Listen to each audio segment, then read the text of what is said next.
The Liberals and Conservatives, they're political parties. They fight against each other election after election in Ottawa, and they're coming to Vancouver politics.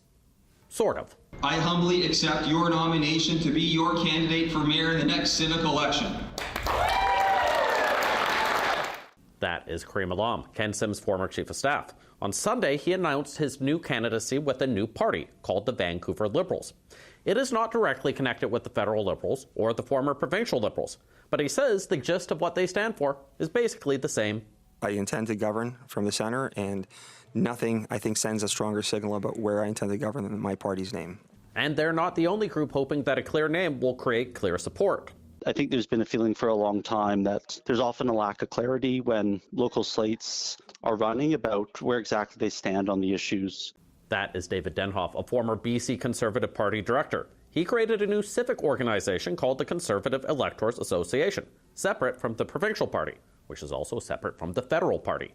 He has registered in 15 municipalities, including Vancouver, and plans to open up applications for potential candidates shortly on a low taxes and tough on crime message. Vancouver voters are looking for change. They're sick and tired of policies that have led to crime and a lack of safety. But why create these off-brand parties that sound like the Ottawa version but aren't connected to them?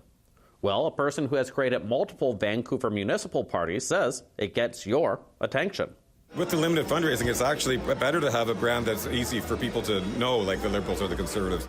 Mark Marison says the easier your brand is to understand, the easier it is to get money and then get to the next step of hiring staff and putting together ads. If you don't have a brand that everybody knows, it's a tough slogging of going out and talking to people and getting the money out of people. Now, you might think that's a cynical belief that money solves everything in politics. You might say that people don't want federal politics at City Hall. You might say that other parties in this city have more history, more volunteers, and more candidates that could be in place. But here is a chart, which is actually a poll. 1 year out, people in Vancouver seem to have an appetite for parties that say Conservative or Liberal in their name, even before they've done anything. Now, that could mean that there's a real desire for major change in this city, or maybe 1 year out, it's political operatives that are paying a lot of attention, and less so your average voter. Justin McElroy, CBC News, Vancouver.